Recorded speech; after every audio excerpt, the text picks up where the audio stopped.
하나님의 인도하심을 보라라는 제목으로 말씀을 전하도록 하겠습니다. 사도 바울은 자신을 대적하며 신문하였던 공회에서 건짐을 받은 후 그날 밤에 주께서 자신의 곁에 서서 자신을 격려해 주는 것을 경험했습니다. 주님께서 바울 곁에 서서 이렇게 말씀하셨습니다. 담대하라. 내가 예루살렘에서 나의 일을 증언한 것 같이 로마에서도 증언하여야 하리라 라고 말씀하셨습니다. 이게 이제 사도행전 23장 11절 말씀입니다. 주님께서 그 밤에 그렇게 바울에게 격려하시고 바울이 로마에서도 주의 일을 증언할 것이라고 주님께서 말씀하셨습니다.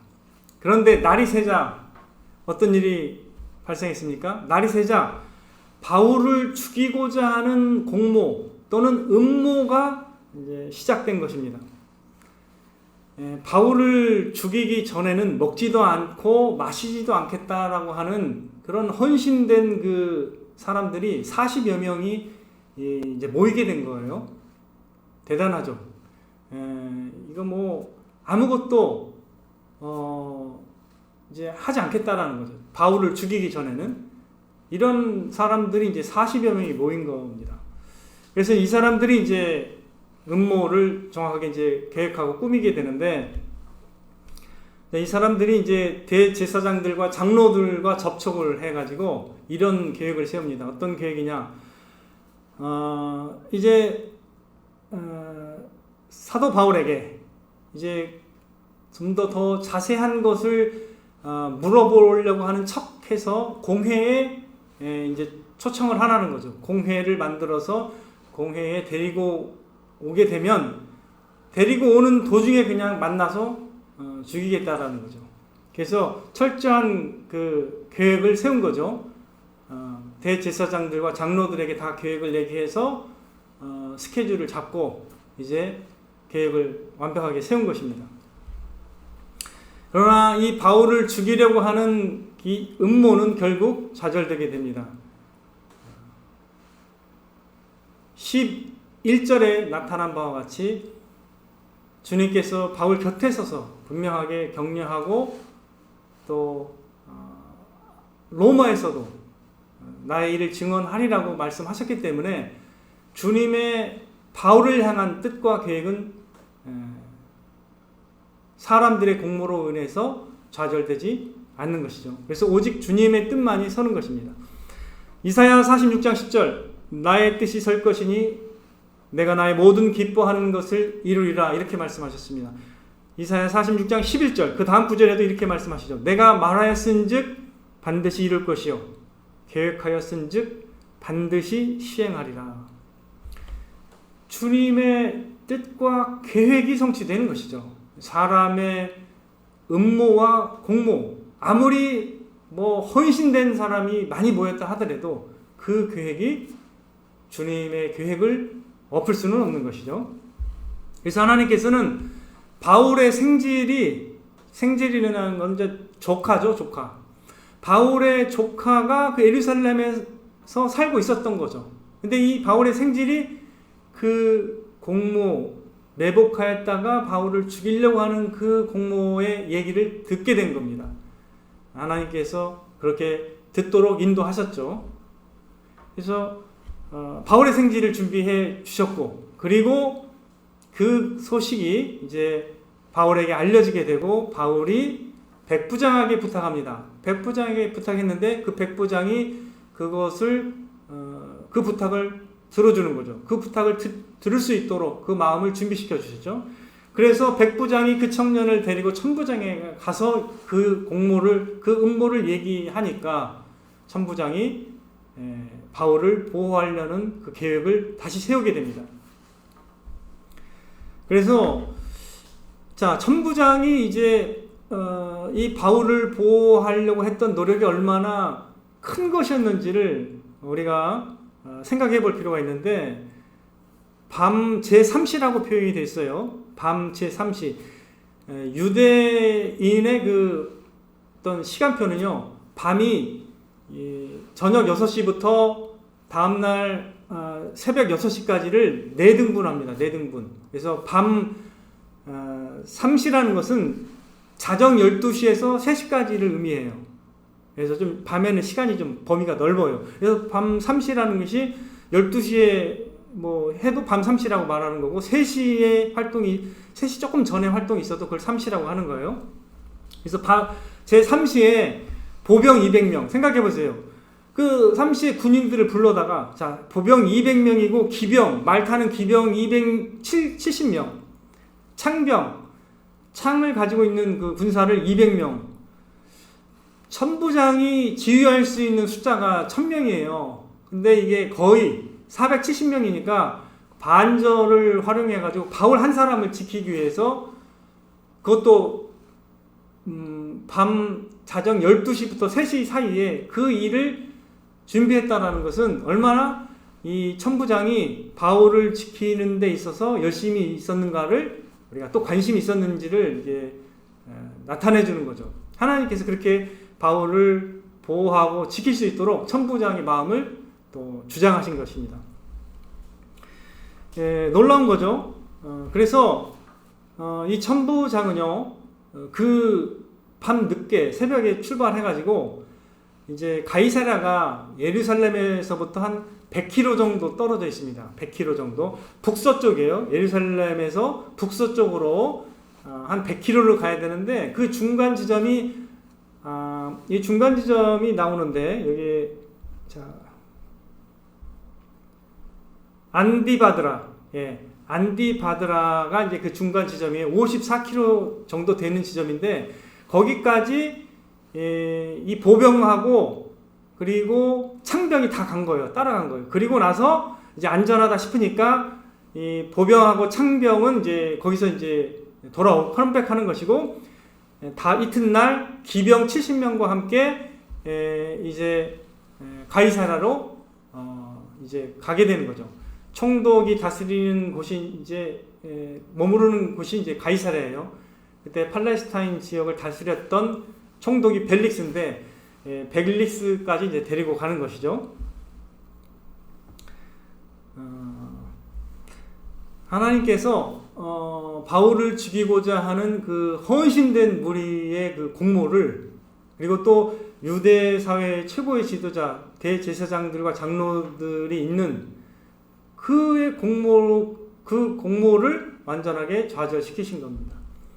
하나님의 인도하심을 우리가 여기서 분명하게 볼 수가 있었습니다. 하나님께서 사도 바울에게 주셨던 그 계획과 그 약속은 사람들의 공모로 좌절당할 수 없다라는 것을 우리가 여기서 확인하게 됩니다. 바울 곁에 서서 그 주님의 의도를 분명하게 말씀하셨죠.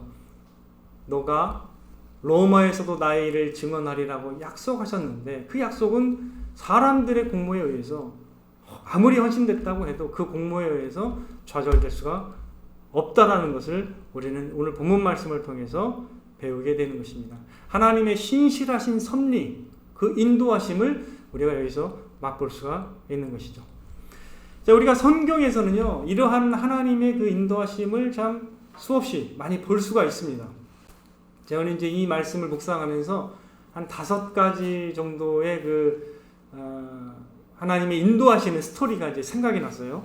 한번 제가 5가지를 간략하게 한 말씀을 드려볼게요. 첫 번째가 생각난 예는 뭐냐면 요셉이었습니다.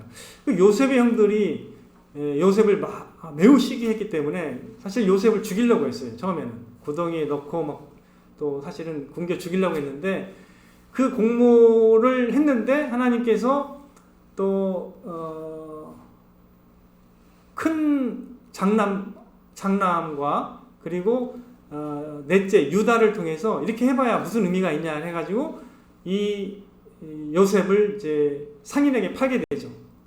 애굽 상인에게 팔게 되죠. 그래서 결국 그 하나님께서 그 공모가 어느 정도는 통했죠. 요셉을 팔았기 때문에 애굽에. 하지만 그 공모를 사용하셔서 하나님은 그 이스라엘 가문을 구원하시고 또 이스라엘이 번성하도록 애굽에서 번성하도록 하셨다는 거죠. 이게 바로 이제 하나님의 놀라운 인도하심이죠. 두 번째 또 생각났던 것은 사울 왕이 다윗을 죽이고자 하는 그 모든 그 노력과 그 공모를 했지만 그것을 하나님께서는 다 무력화시키시고 하나님께서 다윗을 인도하시는 장면들을 계속 보게 됩니다. 근데 이게 또 생각이 났고요. 또 세 번째는 우리가 이제 잘 아는 에스더서에 있는 내용인데 이제 페르시아 제국에서 유대인들이 이제 생활할 때 아말렉인이 있어요. 하만이라는 사람인데 이 사람이 이제 관리가 된 건데 유대인들을 대적하는 족속이에요. 아말렉이. 근데 아말렉인인 이 하만이 유대인들을 몰살시키려는 공모를 세우게 됩니다. 그래서 결국 그 페르시아 왕이 그 조서에 어인을 찍게 되는 거죠. 도장을 찍어서 결국 다 죽게 되는 상황이 왔는데 하나님께서 그것을 또 무력화시키시고 오히려 이 모르드게를 죽이려고 세웠던 그 장대에 하나님께서 하만이 죽게 만드시는 그런 놀라운 하나님의 인도하심을 우리는 또 에스더에서 확인할 수가 있습니다. 또 네 번째로 페르시아와 또 바사라고죠. 바사와 메대 제국에서 총리를 했었던 다니엘. 이 다니엘을 시기하는 그 관리들이 많았습니다. 그래서 왕 외에 누구에게나 어떤 신에게나 기도하는 사람은 사자굴에 집어던지는 그 금령을 세우도록 부추겼고 그 금령을 통해서 다니엘이 공격에 처하도록 이렇게 공모를 세웠어요. 근데 결국 기도하는 게 발각이 돼가지고 이미 조서에는 어인이 찍혔기 때문에 왕도 그것을 못 바꿔요. 그래서 어떻게 됐습니까? 사자굴에 집어 던졌죠. 공모가 성공하는 듯 했으나 하나님께서는 어떻게 했어요? 그 사자굴에 집어 던졌으나 다니엘을 보호하셨죠. 그래서 이제 다니엘이 살아있기 때문에 다니엘을 건지고 다니엘을 참소했던 사람들을 그 사자굴에 집어 넣으니까 어떻게 해요? 그 사람들이 그들의 발이 땅에 떨어지기도 전에 사자가 그냥 움켜서 다 먹었다고 성경은 기록하고 있습니다. 오히려 그 사람들이 그런 어떤 계획을 세웠지만 그래서 그 페르시아 왕이 그 다리오 왕이죠. 다리오 왕이 오히려 이러한 놀라운 역사 하나님의 인도하심을 보고서 어떤 조서를 다시 내리냐면 이렇게 내립니다. 다니엘의 하나님 앞에서 떨며 두려워할지니 그는 살아계시는 하나님이시오 영원히 변하지 않으실 이시며 그의 나라는 멸망하지 아니할 것이요 그의 권세는 무궁할 것이며 그는 구원도 하시고 건져내기시기도 하시며 하늘에서든지 땅에서든지 이적과 기사를 행하시는 이로써 다니엘을 구원하여 사자의 입에서 벗어나게 하셨음이라 라는 조서로 하나님의 이름을 선포하는 놀라운 일을 하게 하셨습니다. 이게 바로 하나님의 인도하시는 그런 예들인데, 자, 마지막으로 한번 제가 말씀드릴 건 뭐냐. 창세기 3장에서 하나님의 첫 작품, 인간을 향한 사탄의 그 모략과 계획이 성공했습니다. 성공해서, 이 아담이 범죄를, 하와와 이 아담이 범죄한 거죠. 하나님의 첫 작품을 망가뜨리는데 성공을 했습니다. 그래서 사탄의 모략이 계속 이렇게 맞아 들어가고 있는 것처럼 보이죠. 왜냐하면 에덴 동산에 쫓겨났죠. 그리고 그 첫째 아들이 사람을 죽여버리죠. 계속 죄가 더 심해지고 나중에 노아 홍수에 와서는 망하죠. 전체가 거의 다 망하죠. 계속 사람들은 하나님의 이름을 거부하고 바벨탑을 쌓고 계속 인간 중심의 문화를 개발하면서 서로 죽이고 폭력이 난무하고 사랑이 식어지고 이렇게 마치 하나님의 작품을 망가뜨리고 하나님의 구원 계획을 좌절시키는 듯하게 보이지만 궁극적으로 하나님 어떻게 하시죠? 예수 그리스도의 십자가를 통해서 사탄의 모든 모략과 공모를 좌절시키시고 하나님의 구원 계획을 성취시켜 나가는 걸 우리가 보게 됩니다. 하나님의 인도하심은 바로 이와 같습니다. 이 우리가 바울의 삶에서 보는 것과 같은 그런 것들을 사실은 하나님께서는 성경 곳곳에서 다 보여주셨고, 또 우리가 알고 있는 성경 전반에 흐르는 하나님의 구원 계획이 바로 그와 같다는 거죠. 하나님이 우리를 구원하시는 그 손길이 바로 하나님의 인도하심이라는 거죠. 그것이 하나님의 인도하심이 임해서 우리가 구원을 받은 거죠. 그래서 우리는 성경 전반을 통해서 우리가 확신해야 될 건 뭐냐? 성경 전반을 통해서 하나님의 인도하심, 하나님의 함께하심, 하나님의 일하심을 우리는 보고 확신할 수 있다는 것입니다. 우리 이 제목에서 우리가 그런 하나님을 만나 봐야 됩니다. 그런 하나님을 믿고 의지하도록 하나님은 우리를 권면하시는 것이라고 저는 믿습니다.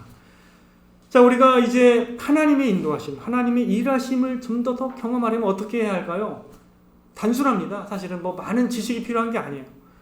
그냥 첫 번째는 하나님을 신뢰해야 하는 것이죠. 하나님을 신뢰해야 우리는 하나님의 인도하심을 경험하는 것입니다. 자, 신뢰라는 단어의 뜻은 뭘까요? 앞에는 이제 뭐 믿으신이겠죠. 그 믿고 이제 의지한다는 뜻이 신뢰예요. 뢰자는 의뢰할 뢰 또는 뭐 의지한다는 뜻이 담겨 있는 한자입니다. 그래서 신뢰라고 말한다면 이제 하나님을 신뢰한다. 어떤 뜻일까요? 하나님을 믿고 의지하는 거예요.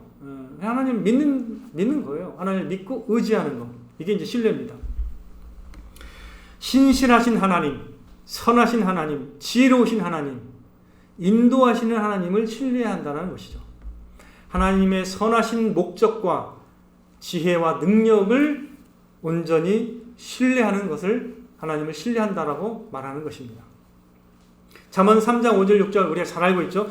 너는 마음을 다하여 여호와를 의뢰하고, 오늘 우리 최주희 자매님이 기도하고 또 찬송할 때 마음을 하나님께 바친다는 표현을 썼는데 그겁니다. 마음을 바쳐서 하나님을 의뢰하는 것을 신앙이라고 하는 거예요. 그리고 그걸 믿음이라고 하는 것입니다. 그걸 신뢰라고 말하는 것이죠.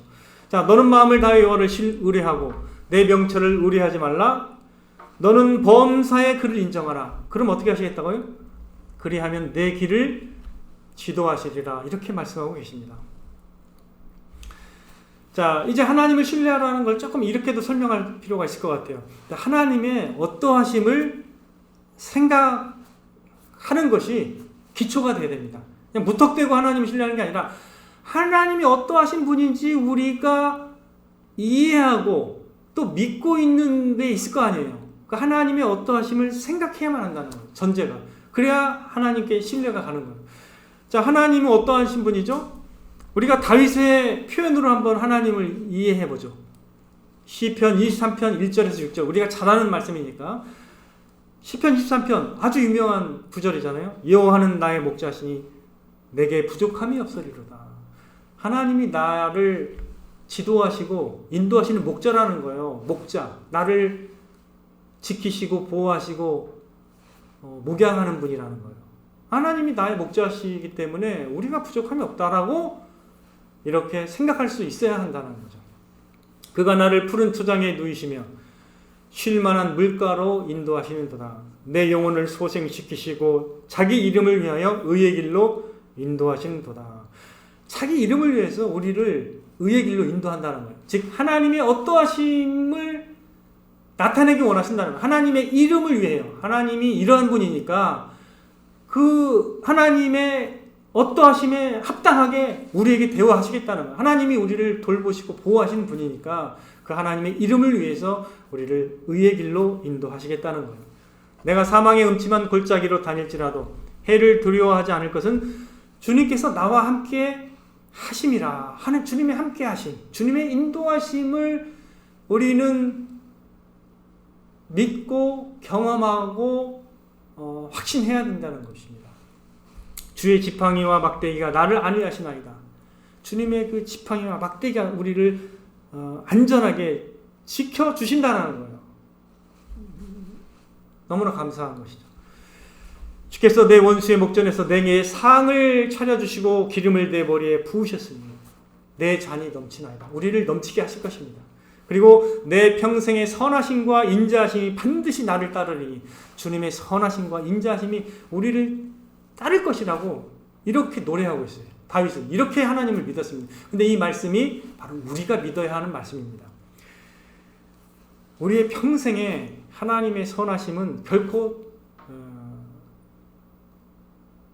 좌절되지 않는다는 거예요. 우리를 향한 하나님의 선하심과 인자하심은 결코 끊어지지 않는다는 거예요. 그래서 그게 로마서 8장에도 하나님의 그 사랑은 끊어지지 않는다고 분명하게 말씀하고 있습니다. 심지어 죽음이 오더라도 하나님의 사랑은 끊어지지 않는다. 우리를 영원히 붙들고 있다라는 거예요. 그걸 꼭 기억하셔야 되겠습니다. 시편 34편 8절에는 이렇게 우리에게 권면합니다. 이것도 다윗의 시예요. 너희는 여호와의 선하심을 맛보아 알지어다. 그에게 피하는 자는 복이 있도다. 주님께 피하는 게 주님을 신뢰하는 행위입니다. 주님께 피한다는 게 뭐예요? 주님만이 나를 보호하시고 인도하실 분이라고 믿는 거예요. 그게 신뢰의 행동입니다. 주님께 피하는 것. 그래서 주님께 피하는 자는 하나님의 선하심을 맛보아 알게 되는 거죠. 당연하게. 그래서 여호와의 선하심을 맛보아 알지어다. 그 뒤에 그에게 피하는 자는 복이 있도다. 같은 말이에요.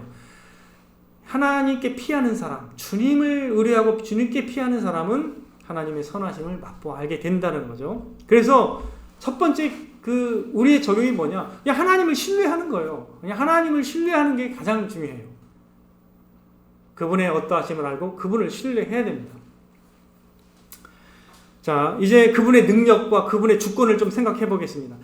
에베소서 1장 11절 모든 일을 그의 뜻의 결정대로 일하시는 이의 계획을 따라 우리가 예정을 입어 그 안에서 기업이 되었으니 예수님에 대한 말씀이에요. 예수님이 어떤 분이냐? 모든 일을 그의 뜻의 결정대로 일하시는 분이라고 성경은 기록하고 있습니다. 그분의 뜻과 계획이 서는 거예요. 우리에게. 항상 우리는 하나님의 뜻 앞에서 그래서 안전함을 느껴야 됩니다. 하나님의 뜻은 반드시 이루어집니다. 욥기 23장 13절 14절에는 이렇게 말씀하고 있어요. 그의 뜻이 일정하시니 누가 능히 돌이키랴. 그의 마음에 하고자 하시는 것이면 그것을 행하시나니 그런즉 내게 작정하신 것을 이루실 것이라. 하나님은 내게 작정하신 것을 이루실 것이라고 분명하게 말씀하고 있습니다. 욥도 그 고난 가운데 그렇게 확신했어요. 생각해보세요. 여러분들 욥의 환경에 처하게 되었다면 우리가 이런 고백을 한다는 것은 대단히 하나님을 신뢰한다는 걸 얘기하는 거죠. 그 고난 가운데서도 이렇게 얘기할 수 있어야 됩니다. 하나님이 내게 작정하신 것을 결국 이루실 것이다. 결국 그래서 어떻게 됐습니까? 욥이 결말이 어떻게 됐죠? 놀랍죠. 처음보다 더 복된 삶을 살았습니다. 자, 그 다음에 이제 하나님을 신뢰하라는 말을 이렇게도 표현할 수 있습니다. 하나님을 신뢰한다는 것은 하나님의 말씀을 믿고 의지하라는 것이에요. 그분의 그 약속의 말씀, 그분이 우리에게 주신 그 말씀을 믿고서 그 말씀에 따라 우리가 움직일 생각하고 행동하라는 뜻입니다. 자, 우리는 종종 우리가 직면하는 환경이나 자기의 그 모습을 보면서 말씀과 그 주님을 보기보다는 그 환경이나 자신의 모습을 보다 보면 자아중심적인 생각으로 이런 생각이 들 때가 있어요.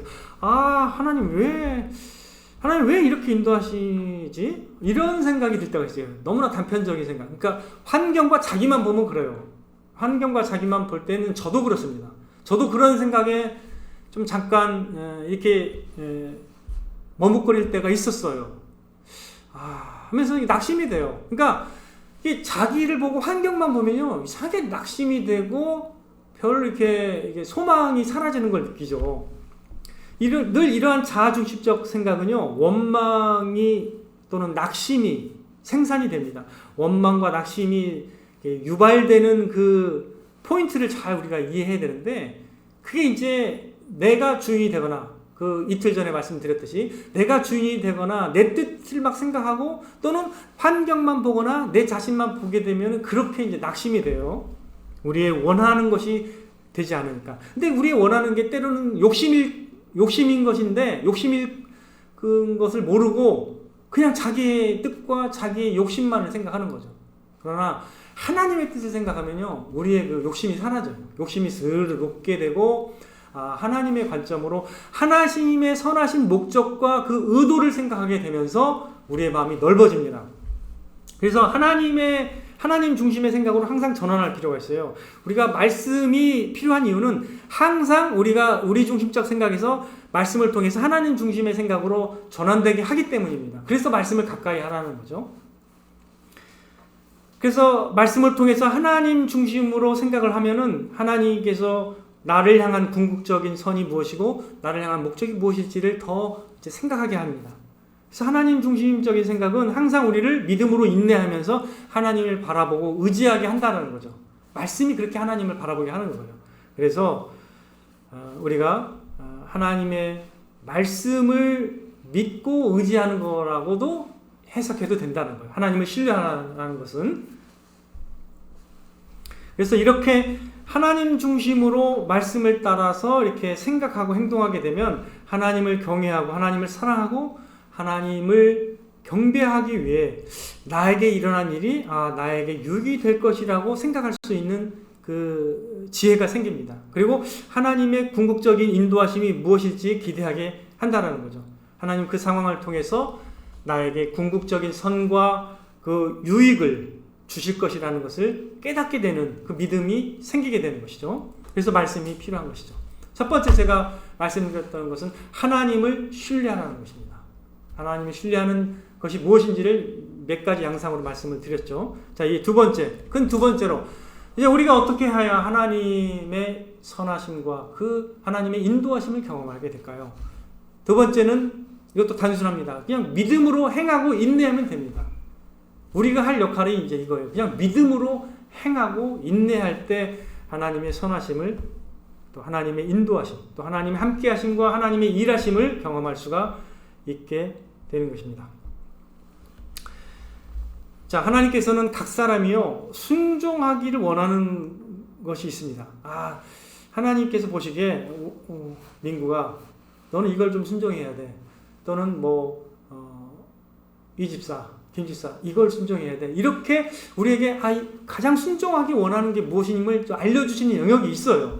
그런 영역이 이제 신앙생활 하다 보면 있습니다. 그렇다면 그것을 믿음으로 행하는 것이 순종이에요. 이제 그것이 바로 이제 우리에게 필요한 거예요. 믿음으로 먼저 순종하는 것을 배워야 됩니다. 하나님이 원하시는 게 분명히 있는데도 그걸 거부하면 하나님이 함께 하시지 않습니다. 왜?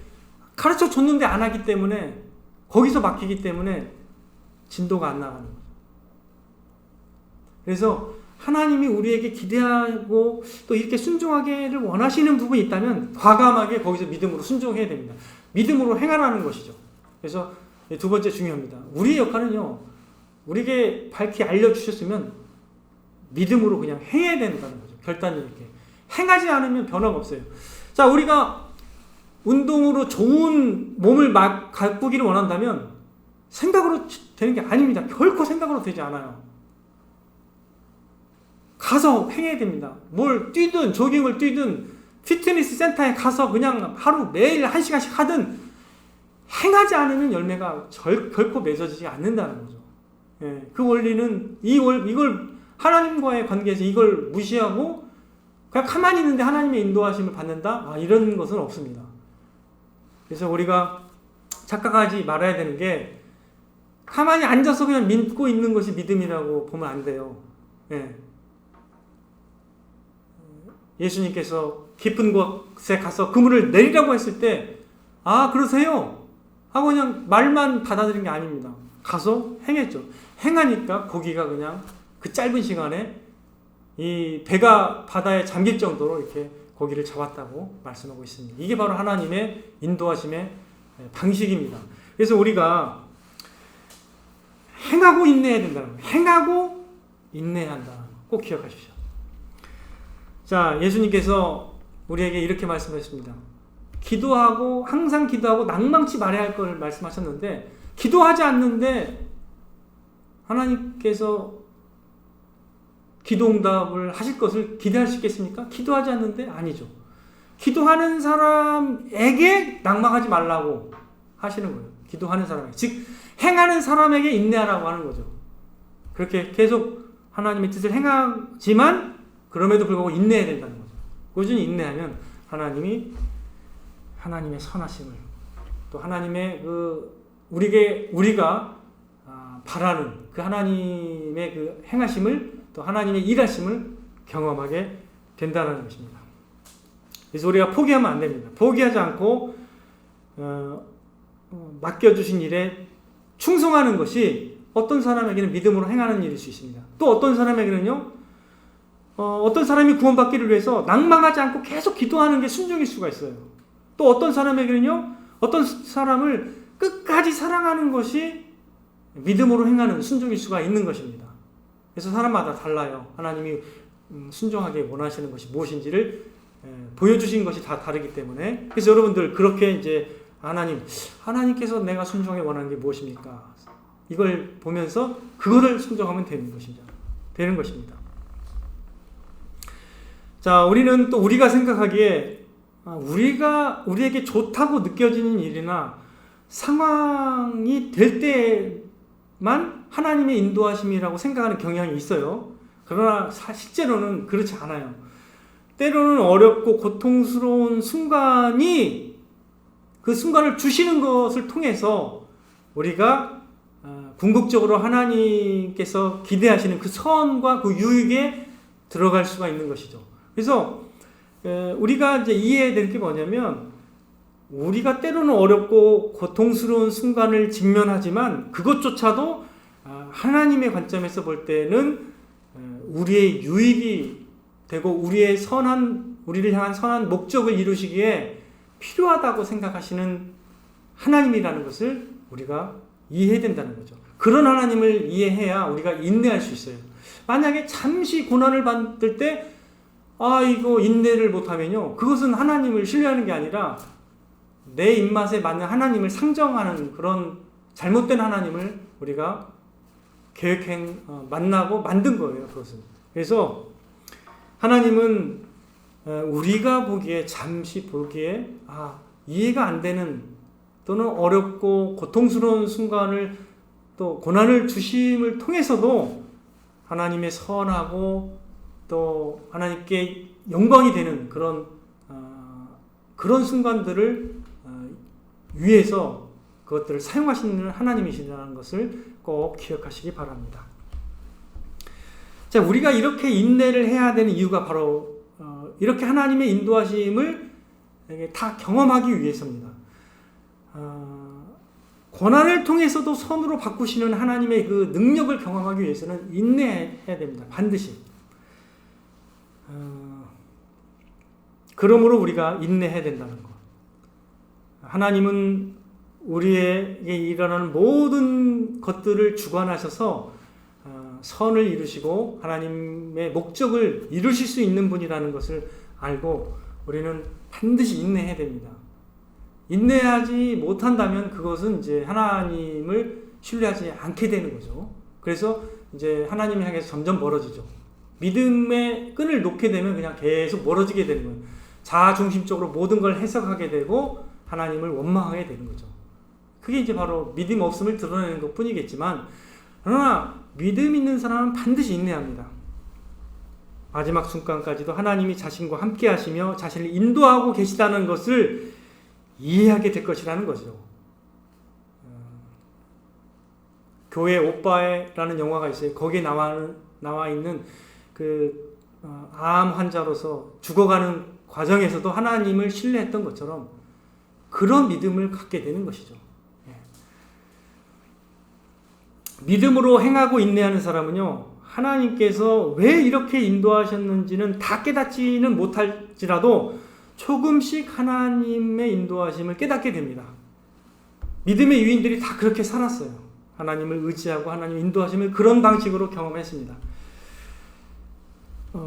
우리도 더 많이 우리의 삶 가운데서 함께 하시는 하나님, 또 일하시는 하나님을 더 느끼기 원한다면 이렇게 하나님을 신뢰하고 믿음으로 행하고 인내해야 될 줄로 믿습니다. 우리가 직면하는 모든 환경을 통해서 하나님의 뜻이 이루어진다는 걸 생각하시면서 그 모든 어려움들이 또 그 모든 환경들이 우리가 하나님께 더욱 나아가게 되는 수단임을 알고 고통과 어려움조차도 우리에게 하나님의 선을 이루시는 수단이 될 수 있음을 기억하면서 우리를 지키시고 보호하시는 또 우리를 최선으로 인도하시는 하나님을 더욱 신뢰하게 되기를 소망합니다. 하나님을 신뢰하며 믿음으로 행하고 인내함으로 하나님의 함께하심과 인도하심을 더 경험해 나가는 저와 여러분 되시기를 주님의 이름으로 축원드립니다. 이것을 위해서 함께 같이